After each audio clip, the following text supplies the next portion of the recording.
मज़ीद वीडियोस देखने के लिए हमारे चैनल को सब्सक्राइब कीजिए और बेल आइकन को क्लिक कीजिए। बिस्मिल्लाहिर्रहमानिर्रहीम, अस्सलाम वालेकुम। कैसे हैं आप लोग? ठीक हैं, खैरियत से होंगे इंशाल्लाह। आज मैं आपको रेमेडी बता रही हूँ क्योंकि रमज़ान में ऐसा होता है कि ब्लड प्रेशर लो हो जाता है और लो ब्लड प्रेशर की वजह से चक्कर आने लगते हैं। रोज़े अक्सर लोग रोज़ा तोड़ देते हैं और मुश्किल में आ जाते हैं। तो लो ब्लड प्रेशर वालों को एनर्जी कैसे मिले, मैं आज आपको लो ब्लड प्रेशर वालों के लिए एनर्जी ड्रिंक बनाना बता रही हूँ जो इसके इस्तेमाल से अल्लाह को मंजूर हो तो आप अपने रोज़े पूरे कर सकते हैं। मगर ये रोज़ों में नहीं पीना, ये सहरी में या अफ्तारी में पीना है, याद रखिएगा, ठीक है। तो रेमेडी शुरू करते हैं। आपने क्या करना है, काला नमक लेना है। हमेशा मैं आपको बताती हूँ थम जितना अदरक लेना होता है।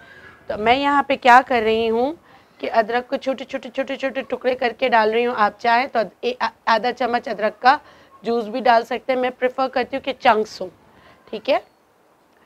तो मैं ये 2 ग्लास बना रही हूँ, तो दोनों ग्लासों में छोटे छोटे अदरक के टुकड़े काट के डाल रही हूँ,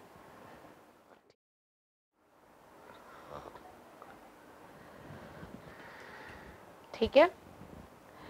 और इसमें मैं डालूंगी लाइम यानी नींबू का रस, आधे नींबू का रस इसमें, क्योंकि ग्लास मेरा छोटा है तो आधा नींबू का रस दोनों में चला जाएगा।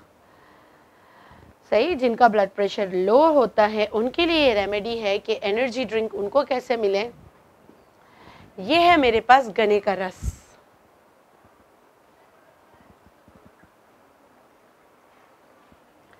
ये गन्ने का रस डाला, आपकी बहुत ही अच्छी एनर्जी ड्रिंक तैयार हो गई। इसको सहरी और अफ्तारी में इस्तेमाल कीजिए। आपका इंशाल्लाह अल्लाह के हुक्म से ब्लड प्रेशर लो नहीं होगा और आप अपने रमज़ान के जो रोज़े हैं वो आसानी से रख सकेंगे।